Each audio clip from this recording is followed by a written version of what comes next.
Oh, welcome to the Turnbuckle Talk, guys. Chris Best, Carl Careful, OMD, starting the show off. Geez, had a rough morning today. That's all I gotta say. As you guys know, we're all battling I'm battling some health issues within my knee. This morning I was supposed to go see a orthopedic surgeon about it. I left I left my house at 9 a.m. Got to the hospital 9:30 for a 10:30 appointment. I Okay. didn't get in. I didn't get in till 12:30 this afternoon to see the doctor. Now Till what time? Sorry. 12:30. So I was there for 3 hours already. They put me in the one waiting room where you go and register and all that, and then the smaller waiting room before you go see the doctor. Mm-hmm. And then they put me in the bed. They put me in a bed, and after that, it was another friggin' hour until he came in. So 1:30, he comes in to see me, and he pokes and prods at my knee for 5 minutes, and he's like, I think we're at the wrong place. I'm going to send you to a rheumatologist now. They're going to Like call you. arthritis. Yeah. Okay.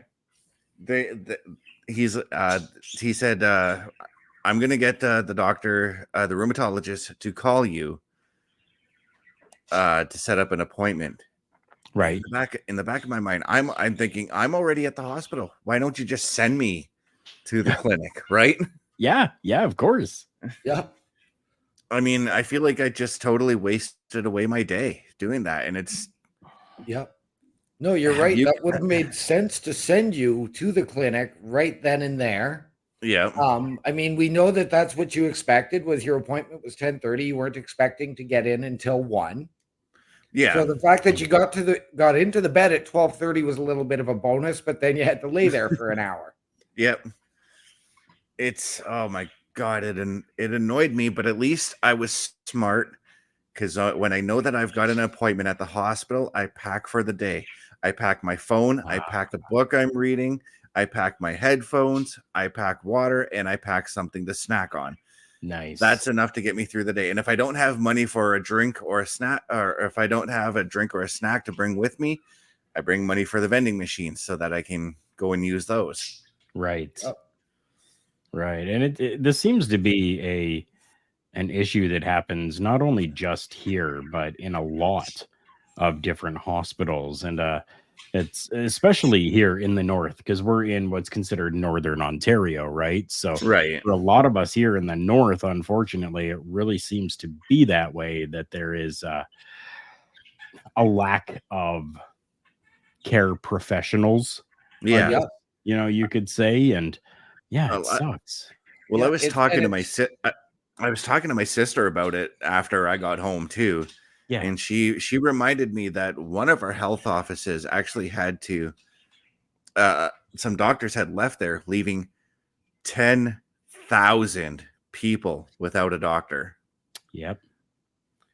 And Yeah, we're in a city, one of them. Yeah, and we're in a city of 75,000. So that's a huge number. Oh yeah. Yeah. It's definitely ridiculous. I mean, you take a look at our hospital, there are still 55 empty beds because they can't staff it. Yeah, that's true. Because they're not getting the money up here. I know my family doctor closed up his practice across the street from the hospital to move over to the hospital full time. Right. Yeah. It's very unfortunate. Hopefully there is better news for some other people as we make our way in to the show.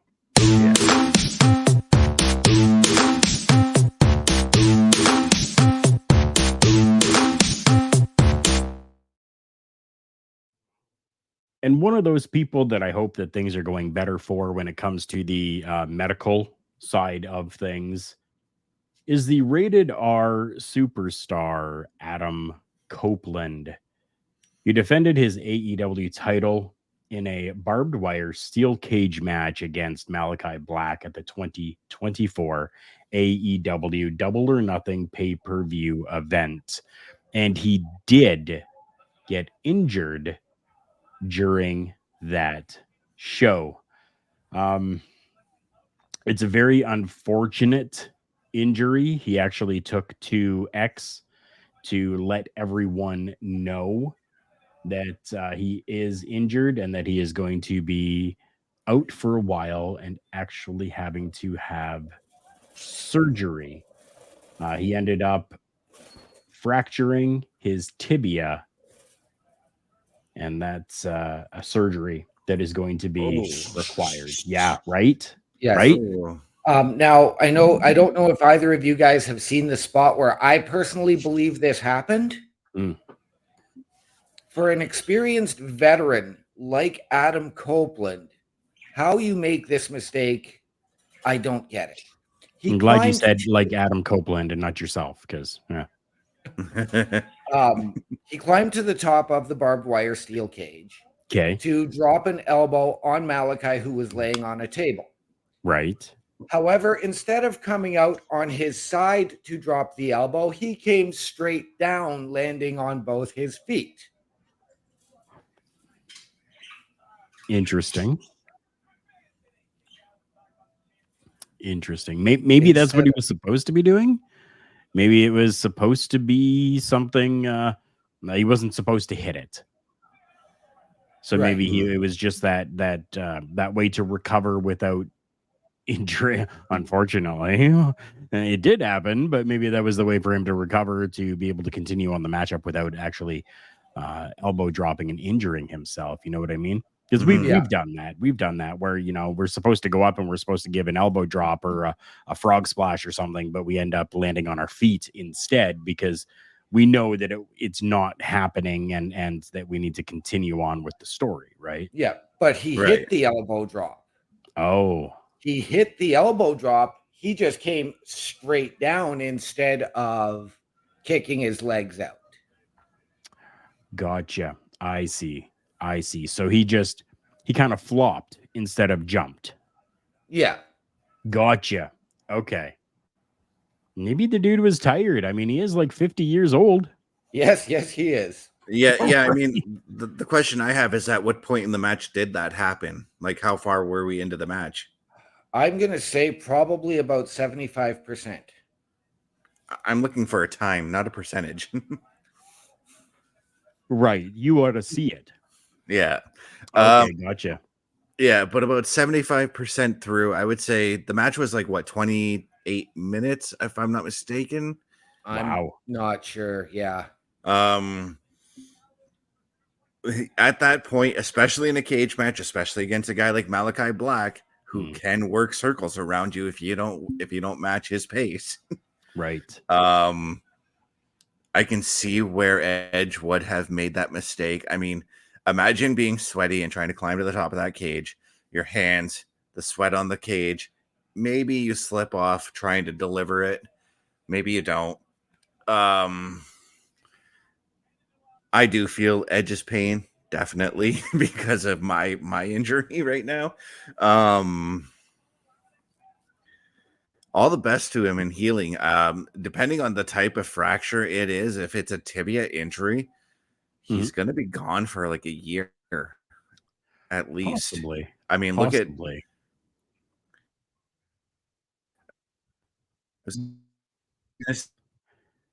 It's possible that it could be a year. There really is no timeline as of yet that has been put into place. Psycho Sid, right? Mm-hmm.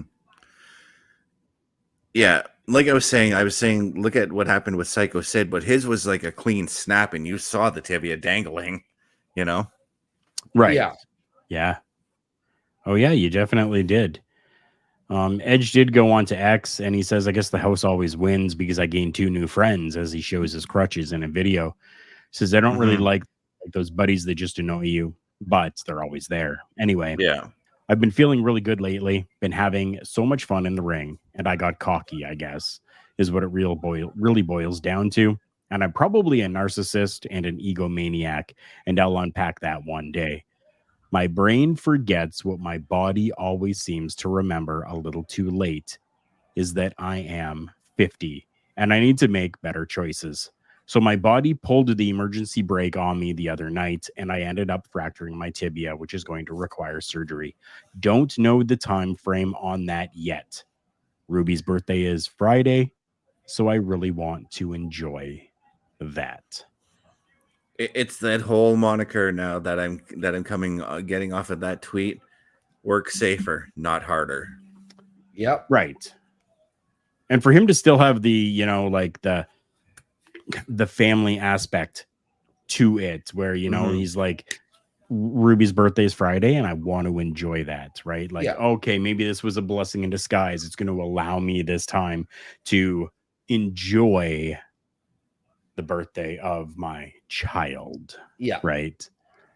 Yeah. So we do know that it was surgery, or that it's going to be surgery. And we do know that this was, for the TNT championship. So now that kind of hangs in the balance. And who knows what we're going to get from Tony Khan on the Fallout edition of AEW Dynamite for Double or Nothing this week. And I'm pretty sure that that's where he's going to do it. He's going to do something for Double or Nothing. But there's already one name that seems to kind of be gunning for that TNT championship already. A former TNT champion, Sammy Guevara. What do you guys think of that? I'm already okay with it. I've liked Sammy. Okay. I like Sammy both on his YouTube channel and in the ring. Right. I do feel he's deserving of it. Hello, Parrish. No, I do feel that he's deserving of it. I feel like within the last year or so, they haven't really done much with him, but so it would be nice to see him back in that limelight again. Right. And now we do know that Sammy Guevara was on a quote unquote suspension due to his role in the match against Jeff Hardy on February the 14th. The suspension was lifted earlier this month, but he actually has yet to return to AEW television. With the fractured tibia on Adam Copeland following what people are calling a dangerous spot that happened. I really don't think that, it's Adam. He knows what he's doing, right? Sammy actually took to Twitter, uploaded a photo of himself with the TNT championship, seemingly hinting towards wanting that championship back. There was no caption, no anything else at all, just a picture of him with the TNT championship. Parrish, let's get to that comment first. Edge says, or Adam Copeland, my apologies, says he's already said he shouldn't have done that spot. Yes, he did come out and say that he should not have. And when it comes to the TNT championship, Sammy Guevara's name is in there. Parrish is saying Pac is his answer, the bastard Pac. I want to, from you guys, I want to hear your guys' thoughts now on who could be in the runnings for this TNT championship, and how do you think that it's going to be given or fought for? I have a feeling it's going to be a tournament, but it is going to come down to likely a fatal four-way match. Okay. I think not an answer that I'm big on, but I wouldn't mind seeing it. I'm not a fan of the Young Bucks. I'm not even a huge fan of Okada and the whole elite, but I think you go to Jack Perry, give him his first taste of AEW gold outside of having had the tag titles. He hasn't had a belt in a long time. Right. And you give the elite that power, the gold, the stroke. I know we see it time and again everywhere, but it is a storyline that consistently seems to work. True. Chris? I kind of like the idea of Jack Perry going after the title, because even though I did harbor some hatred to him over the whole Punk thing. I've gone past it. I now like him as a wrestler again. I love what he's doing as a heel. He's the only one in the Elite besides Okada that I do like, because the Young Bucks can go, themselves. Right. So yeah, Jack Perry, Pac, as Parrish had pointed out in the comics, is a good idea. Sammy Guevara is not bad either. Another thing that I thought about is, yes, I know the Owen Hart tournament is geared to whoever wins goes after the World Heavyweight. Why not make it for the TNT? And then you can maybe take that TNT title, similar to what you do with the X Division title, or did with the X Division title in TNA, where you have the option to keep that title or forfeit it so that you get the shot at the World Heavyweight title. Okay. Interesting way to do it. Yeah. I like that as well. I could be down with that. I think in light of the situation of what's happened, we had Adam Copeland, the Rated R superstar, who was holding that championship, who is a absolute freaking legend in this business. Hey, there's a reason why he's wearing that Hall of Fame ring. Right? Exactly. Let's bring this back full circle. Now, OMD, you talked about a fatal four-way at some point after a tournament, but I say that regardless of any story or anything that is happening with any of these characters right now, we once again have a match with the four pillars. We take MJF, Darby Allin, Jack Perry, and Sammy Guevara, put them into a fatal four-way matchup for the TNT Championship. And let's bring it back to basics, bring it back to the beginnings, and allow this title to continue with the prestige that Adam Copeland had kind of put onto it. And I mean, in some way as well, I have to credit Christian for that as well when it comes to his run with it in AEW. I mean, Christian did do some phenomenal stuff with that title. He did. 100%.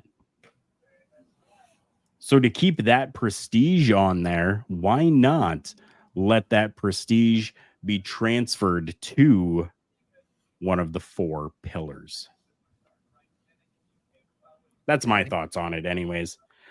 If you guys have any thoughts on it, make sure that you're hitting us up on our socials. You can follow the link tree, linktr.ee/Karl Karufel. That's KarlKarufel. And the socials for everything Turnbuckle Studios and Turnbuckle Talk are right there for you. Did they do the Casino Battle Royal at Double or Nothing? Not that I saw. I believe that is actually Wednesday. Well, why not put the TNT title on the line in that? Sure, right? Why not? I mean, you could also do it if they were going to do the casino ladder match. That works too. So there's actually a list of options that Tony can look over. Now that I'm thinking about it coming out of that match. Yep. Let me see. I'm just taking a quick look, and I don't see anything about the Casino Battle Royal. So you think the Casino Battle Royal would be a good idea? It's not. It's an option. I'm not saying it's a good idea, but it's an option. Gotcha. Because I don't think that it's a good idea personally. I would rather not see that. We've seen that way too many times when it comes to championships that have needed to be vacated. I mean, literally, we just saw that a few weeks ago on WWE programming. Yes. I don't know that I really wouldn't want to or need to see that again. Right.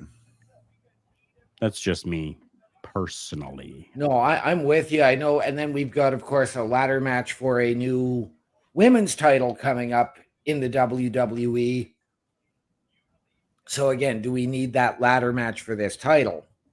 Right. So I get where you're coming from, but again, there's a plethora of ways to do it. Yeah, and at the same time, these are two different promotions, so Yeah. Two very different promotions right Yes. now. Yes. Definitely. given what happened like over the weekend with the two PLEs, I came away this weekend thinking quality over quantity matters. Yep. Quality over quantity matters. It definitely does. Joe, good to Sorry, see you, my I friend. froze up again. Yeah. Yep. You continue to do so, Yeah. unfortunately. Good to see you, Joe. How you doing, brother? We have talked a little bit of AEW. Let's stay on the AEW train right now, as we had Gabriel coming in earlier talking about Arn Anderson announcing a departure from AEW. Russell is apparently saying that Jake Hager is done with AEW. Arn Anderson, right, as Gabriel had said. But I have another name as well, and that being Mark Henry, who Yes. actually confirmed his decision to not re-sign with AEW. Just sent you a Dr. Pepper picture. Okay, cool. I don't know how you sent it to me, but good. Blew the rear out of my pants at work, so I'm spending my break watching you guys and buying new pants. Oh, geez. I hate it when that that happens, sucks. Joe. There's a lot of injuries and mishaps that are going on apparently throughout this week. What do you guys think right now of all of these names that are apparently or have actually confirmed, which Mark Henry confirmed on Busted Open 24/7 on X? What do you guys think? Like, this is weird. I'm gonna say I'm not really surprised. Mark Henry really, yes, he was doing good things behind the scenes. I liked when they were using him as the setup guy for the main event on Rampage, but that has fallen by the wayside. Right. So, the fact that he said he wants to go, if he cannot give 100% to what he is doing there, then it made more sense for him to walk away. He's going to focus on his outside projects, not worry about wrestling right now. As for Jake Hager, poor booking and really not being utilized. So smart on him. I'd like to see him maybe return to NXT and mentor and train some of those guys. Put him with the no quarter catch crew. Right. Okay. I kind of like that, OMD. Wow. Yeah. Damn, dude, you came out with something good. I like what Where's they're. my I like calendar? Let's mark that down. I like what they're doing with the no quarter catch club already in NXT, and adding a guy like Jake Hager who kind of fits their mold of what they're doing as far as their in-ring style.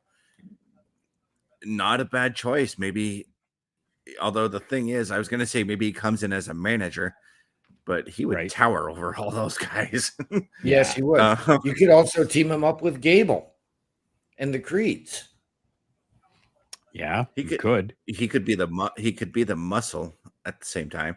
But as far as Mark Henry goes, I know that OMD, you had said that he said he's going to be done with wrestling for the time being. Money talks, man. Right. If Triple H gives him the right amount of money, Mark is back with the WWE just like that, and he's probably working in NXT, helping big probably guys. Big guys, NXT, they're making their way up. Thing. Yeah, probably. Yeah, I think what you were saying there is Mark Henry NXT recruitment, possibly, kind of like Jeff is saying here. Jeff, good to see you, friend. Thank you so much for coming in. Maybe recruitment or helping out the big guys, right? There's so many big guys for here sure right now. Yeah, big guys for sure. So many comments. Let's just get through these really, really quick for everyone. Jeff is asking, can Jake come back to the WWE or TNA? I think yes, he definitely could. And I think now would be a great time for Jake Hager to come back to the WWE. Can we bring in Arn Anderson with Cody Rhodes? Cody doesn't need it, so therefore no reason for Arn to be there with Cody. Could Arn come in and, maybe mentor someone else? I think would be an absolute perfect idea. Who that is, I don't know. NXT do need the power, and that's a good idea, OMD. Jeff is saying I'd hire Mark Henry as a producer and writer. Yes, he does have good ideas for sure. Chris Parrish is saying Swagger as Gable's heater. Definitely, I think that would be perfect. Why not have Jack Swagger come in, take Otis and Maxine and Tozawa, and Gable get somebody, get a couple other people, and then we start a feud that way. I think would be an absolute fantastic idea. That's a good idea. Holy shit, OMD. Yeah. Gable or Jake as Gable's bodyguard. Okay, that I could see as well. Chris Parrish is saying Mark Henry can manage Lashley's group. That could, that is something Parrish and I discussed off screen, and I just couldn't remember when we had done that because I thought Mark was still involved with AEW at that point. Arn can bring his son Brock Anderson for NXT. I think that would be a fantastic idea as well. And I was thinking bring back Tucker with Otis, Carl. I will definitely disagree with that, Jeff. Tucker, good. Otis, good as well. We talked about this last night on the Raw Patrol, where I actually came up with a new idea for Otis, where we are going to now start calling him Huxley Otis, give him a new lease on life per se, and allow him to become maybe more of an intellectual type of character as opposed to this, big guy that's kind of slow is how the, right. we have a larger Eugene on our hands, so to speak. Right. Now, a couple of things. I know you touched on these already, Carl. We know that Cody doesn't need Arn, but right. Cody himself has said, when you look at Logan Paul's entourage for the contract signing for the Saudi show, it might have been good to have somebody there, somebody like an Arn Anderson. Okay, so good point. I could see Cody bringing him back. Fair point. As for Brock Anderson, I'd love to see him come to NXT again, get the Lexis King type of treatment. Right. But Brock and CW Anderson have just won the tag team titles on an independent show a couple of weeks ago. Oh. I can't remember the name of the company, but yes, it is Brock and CW, the Andersons. Nice. Former guest of Turnbuckle Talk, CW Anderson. What a conversation that must have been. Oh, it was. It was a fantastic conversation. Bringing in Arn Anderson to the WWE. If you do, I don't want to see him on the screen. I feel like he would be beneficial still because he still has his pulse on the business and has his pulse on what's going on in wrestling. Right. I feel like he would be great as a producer still. Yes. Yep. I fully agree with that. Agree with that. I mean, when he was working as a producer in the WWE, he was doing great stuff there. So just imagine how much more greater stuff he could be doing with Hunter understanding how Arn's mind works, Yeah, Right. absolutely. Yeah. So We do have a somebody couple. else, Oh, yeah, we there have you go. Kenneth Paul saying Otis in the Abyss gimmick. I could see a similar gimmick, definitely not the Abyss. Okay. Just because the Abyss character is synonymous with Christopher Park, Joseph Park, and the way he established and built that. I could see something similar, but not the Abyss gimmick. Right. Not the full Yeah, Abyss gimmick. Yes. Which I don't think that I would want anyways, because Joseph Park is the only one that can really do that in my eyes. right. Yeah, that'd be like Yeah. telling somebody else, "Hey, we just let go of Mick Foley. You're Mankind now." Yeah. Right? That makes absolutely no sense to me. Did No we not see sense at that all. with a Razor Ramon and Diesel? Yeah. Yeah. Yeah. At least one of them went on to go become a Hall of Famer. True. Yep. True.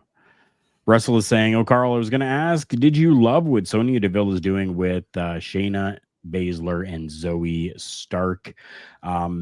Yeah, and they keep continuing to drop just these little hints about all of this happening, even as it was evident on Monday Night Raw.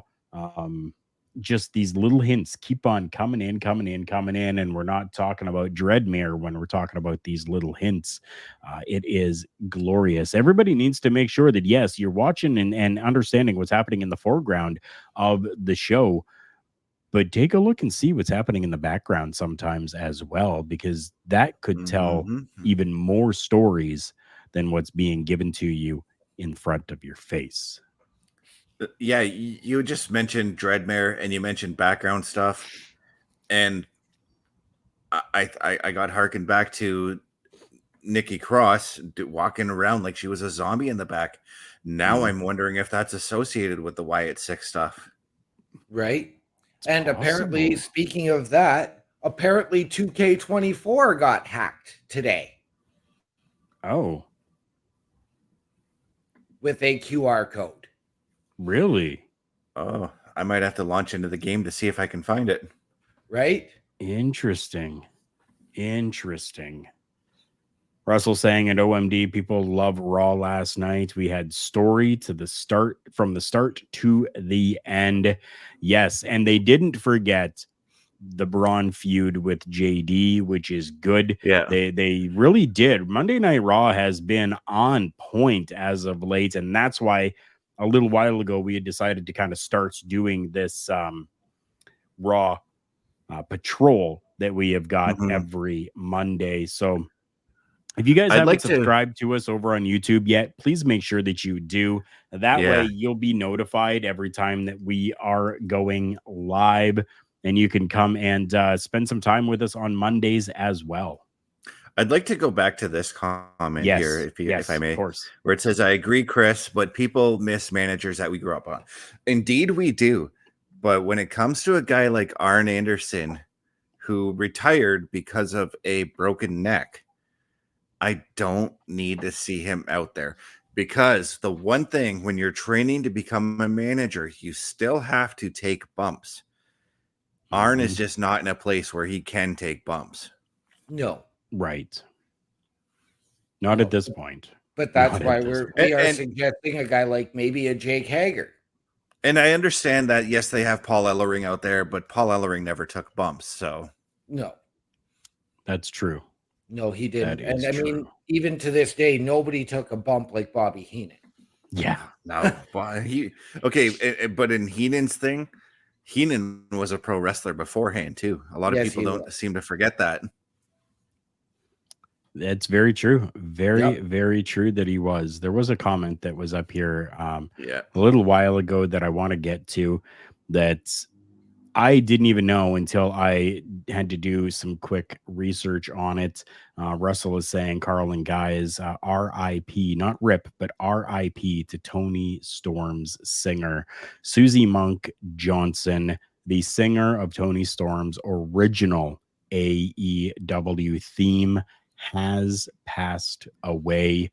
So from all of us here at Turnbuckle Studios, we sincerely give our heartfelt condolences to the family of Susie Monk Johnson, or also as she was known as Susie Mojo. Yeah, it's sad. It definitely is. And we always talk about those that pass away, that have been professional wrestlers or huge in the eyes of everyone that is watching them. But we sometimes forget about these people, the ones that make these theme songs memorable for us. Right. Tony Storm's theme, Watch What's Next, is the theme song that she had done.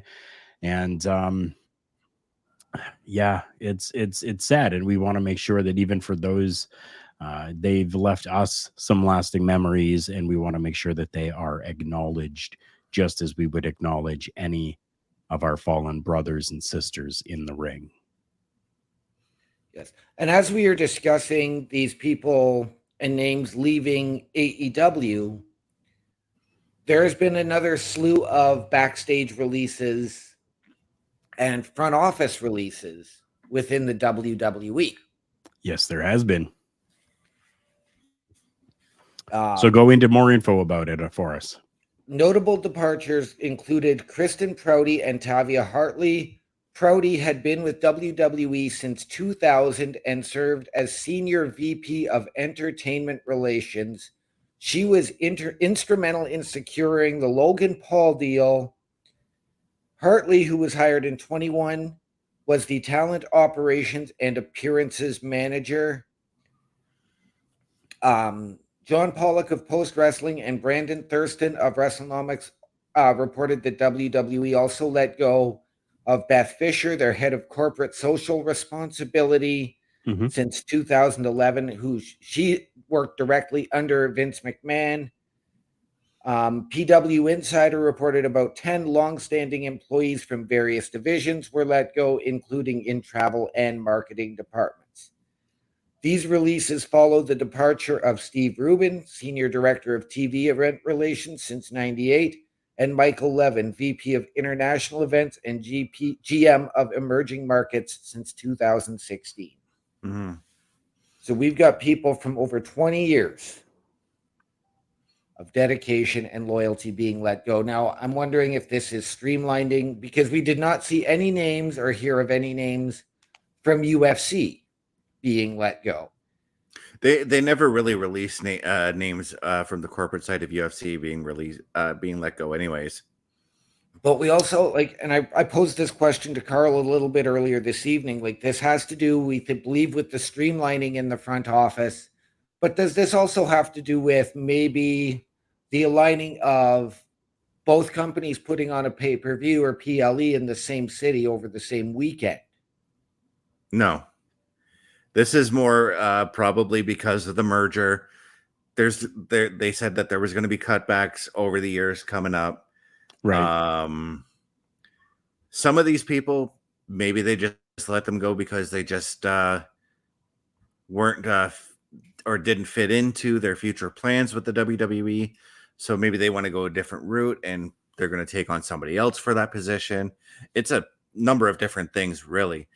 But I do think it is still the merger in this case that really led to these cutbacks. Okay. And let's face it, too, they had to fork out a lot of money because right now, as we speak, they are in the middle of moving corporate offices in Stamford, too. So that also could play into into it as well. Yes, absolutely. That's true. Yeah, I had never thought about that either. I think it's just very interesting that we continue to see, especially with it all being a new company, that we don't see any names from UFC side of things, but it all seems to focus more on the WWE side of things. And I don't know if that's why. I don't know why. Maybe they're just, because it hasn't been something that they've done in the past, if they're just continuing with that that way of doing things, or if there's maybe something else behind it, or if there haven't been any Right. releases from You also- UFC. I mean, you can also pose the question, is it that they're being released from WWE but being hired on under TKO as a TKO or Endeavor employee as opposed to... I think if that was what they were doing, they would probably just create a new name for that position and just put out some details about them moving to this new position as opposed to being laid off or let go. Okay. Yeah. We talked about the WWE names being released. How about some other names from the WWE years ago that will be getting a biography legends documentary, and I'm very excited for this. The Steiner brothers are to be featured in a biography WWE legends on A&E. Yes, Rick and Scott Steiner. I have actually worked shows with Rick Steiner, and it was an absolute pleasure to be in the same locker room as him. So the Steiner brothers, they were inducted into the WWE Hall of Fame back in 2022. Both wrestlers had amazing careers and runs in WCW, WWE, and TNA.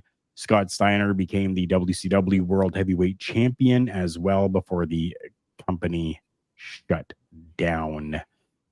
Great accolades from both of them. And I'm interested to see this one because I was always a fan of the Steiner brothers. Right. Yes.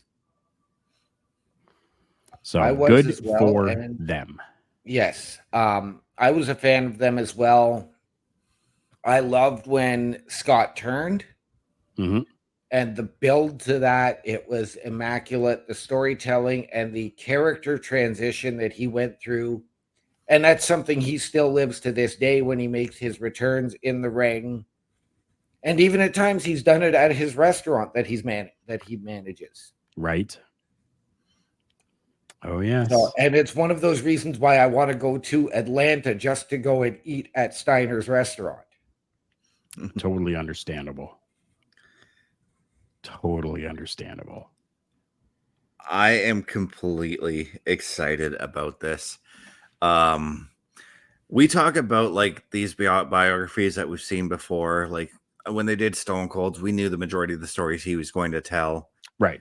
I like seeing ones where we don't know the stories behind things, and there's a lot of stories with the Steiners that we don't know. There's a part of me that wants Rick Steiner to talk about the Judy Bagwell stuff. I don't think we've ever really heard anything about that. Because totally... there haven't been documentaries Mm-hmm. on the Steiner brothers. You know what I mean? There've been fan-made ones for sure, but nothing, television level. No, and another one of those that biographies that I'm very, very excited about because I've heard snippets of stories from this gentleman, and that's one Ricky the Dragon Steamboat. I want to hear. Okay, so when it comes to WrestleMania 3, his famous match with the Macho Man Randy Savage, I've only heard through word of mouth what his side of the story is. I want to hear it from the horse's mouth now when he goes to talk about that match. Right. Hopefully he does. Yeah, he should. Will. I mean, a huge matchup. Come on. You can't do a biography on Ricky Steamboat and not talk about that match. No, that is perhaps the greatest technical masterpiece in the history of this industry. Exactly. And another technical masterpiece that I want to see Steamboat talk about, and it did lead to his retirement, unfortunately, but his feud with one stunning Steve Austin in '94. One of my favorite WCW feuds of all time. I want to hear him talk about that as well. Right. Hopefully he does. Hopefully they allow him to do so and give him the time to do so as well. Speaking of time, the WWE really doesn't want to give this person any time to, heal up as quickly as they should. So WWE wanted Julia actually to undergo the surgery on her wrist. She did suffer a fractured wrist, and she actually went under surgery. What's the date on that? It's 28th.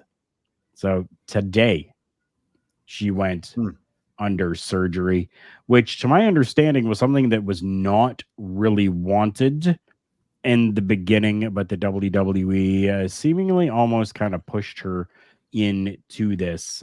She was still really hopeful that she could work the July Marigold match against Sari. Um, she's not, or she's been very hands-on with Marigold, instructing the younger wrestlers and building the company up as she said that she would do. Despite that fact, she's probably likely to leave Japan soon to begin working for the WWE, but she was really hopeful that she'd be able to do this. And the WWE has almost seemingly pushed her into getting the surgery, almost maybe knowing that if she has this surgery, then she can't have this match against Suri, and essentially leaving it open for her to come to the WWE and come to America sooner rather than later. Well, WWE, from what I read, even before hearing about her going for the surgery, were still hopeful that she was going to make her debut at NXT Heatwave in Toronto on July 7th. Okay. Against Roxanne Perez, even with the wrist injury. So I think that's probably played into the reason why they pushed her to get this surgery, hoping that she can be back and at least have 80% in her wrist if we're lucky. Right. Now, see, that just kind of sounds like it. What OMD said kind of sounds like it contradicts what I said earlier about working safer, not harder. Right. Yeah. I do think that she should have had the surgery as well, because I mean, if it's going to speed up her recovery, if it's going to give her a better wrist after the match or after she recovers. Yeah. Because let's face it, you're wrestling with a broken wrist. There is a chance that you're going to hurt even more than just that broken wrist in that match. Yeah. If you were to continue. I mean, the hand here, there's a ton of tendons in here that you could tear and it'll just fuck your hand up even more. Pardon my French. I know we don't swear on this show, but do we need another Cowboy Bob Orton situation where she's wrestling with the cast for Lord knows how long? Right. Well, Bob Orton had that cast for like 20 years. So Owen also did that gimmick too, by the way. Yes, he did. It'd be interesting to see what happens. Definitely. Yes. And if this July date for her to come over to NXT, if that is even going to still stick. Yeah, because that's the other thing I'm thinking about what today's date is. And that's 6 weeks away. And that's, again, as I said on previous injuries, that's not even including rehabbing the wrist afterwards, because you're still maybe looking at another month or two after that. Yeah. So yeah, I don't know if Heat Wave's going to be in the cards. I don't think so. I really don't. Maybe an appearance, but I don't think that there's going to be any physicality at Heat Wave. That's just my opinion, though. Right. If you guys have never been to anything having to do with Major League Wrestling, MLW, maybe now's the time for you to do so. And go and check out MLWshop.com. They're not paying us for this, but this is actually some pretty interesting and big news available exclusively at MLWshop.com. MLW and CMLL promotion out of Mexico have a merchandise collaboration that is going on. And I'm looking at a picture right now of some of the shirts that are there with the CMLL logo, Arena Mexico, another really nice Arena Mexico one, Azteca Lucha shirt there as well. And I think that it's great that MLW is working with, preeminent lucha libre organization Mhm. in the biggest one in the world for sure is CMLL. And for them to come together in this is beautiful. This is a perfect way for CMLL to get more of their merchandise available to North America or to US or Canadian citizens easier, because a lot of their stuff comes through Mexico. You know what I mean? So Yeah. if we can order from MLW shop, it's not going to cost us as much in shipping and all of the other rigmarole that there is. Yeah. Right. I'm kind of excited about that. I mean, growing up here, we used to catch CMLL on our TV on our Teletino channel. Yep, we did. TLN. Yep. Yeah. Kind Oh, of yeah. wish that they would still air it, but it is what it is. I'm sure that you can find it on the televisions if you have a cable subscription service. I think that there are some channels that still show some lucha libre, maybe not necessarily CMLL, but they Well, still do even show if some. even if they showed AAA, I'd be happy with that too. So, Oh, yeah. But no, this is actually, I think this is exciting. This is a great opportunity for MLW. This is MLW also showcasing that, hey, we're not just one promotion, we're a collection of different promotions. We're partnered with these guys because they've borrowed guys from other promotions. They've lent their guys to other promotions. It's well documented that they've done that.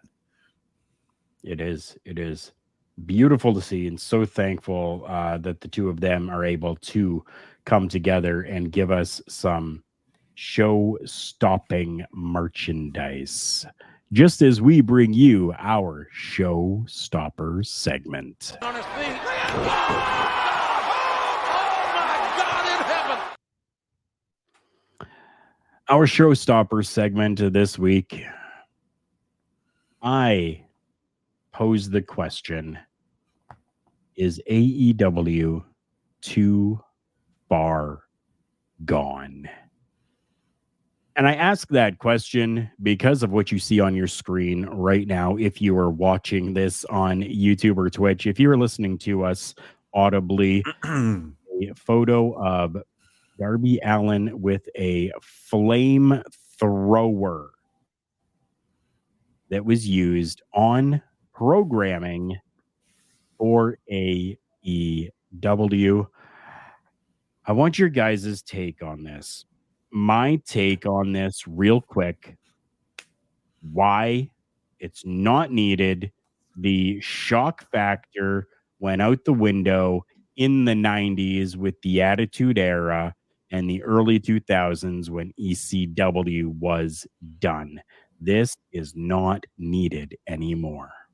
I mean, the last time I saw a flamethrower segment on Raw or in wrestling in general, I think was the time Triple H dressed up as Goldust to fight Kane, and he hit Kane with the flamethrower.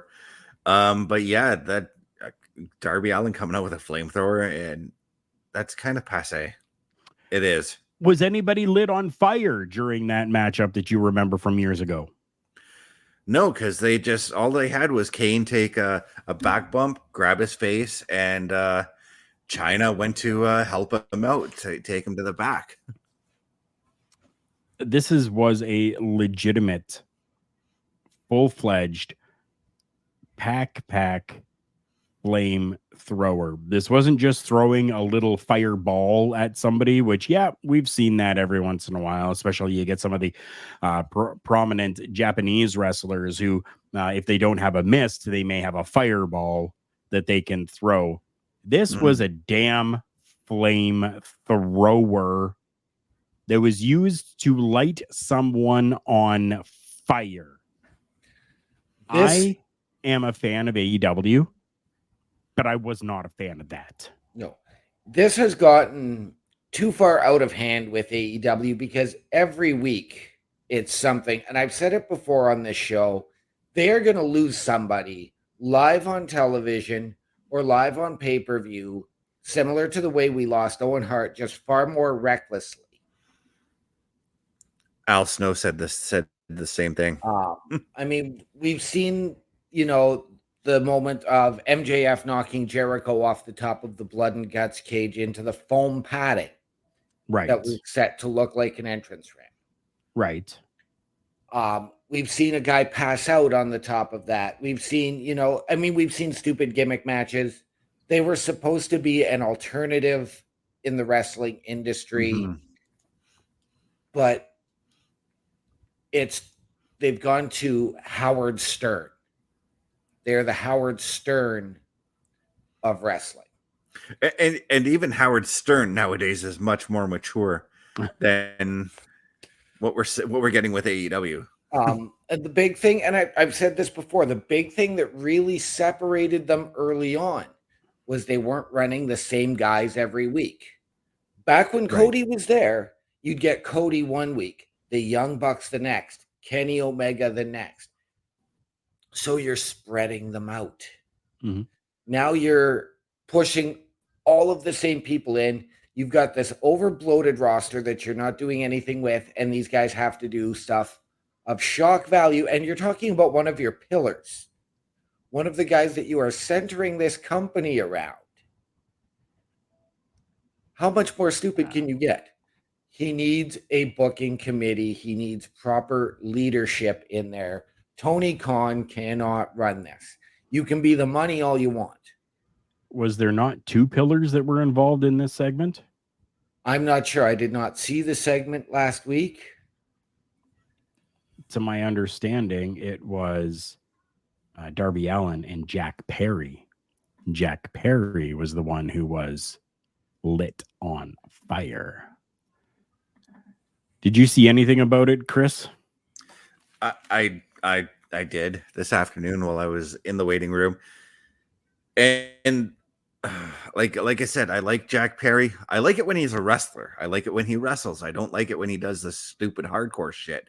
And the same thing can be said for Darby Allin, because let's face it, when Darby Allin's not wrestling a hardcore match, he's a fantastic wrestler. I do like watching him wrestle. Mm-hmm. I don't like seeing him being thrown through glass. It makes me cringe when I see that spot that he did with Sting in Sting's retirement match. I cringe every time I catch that spot somewhere. And again, it goes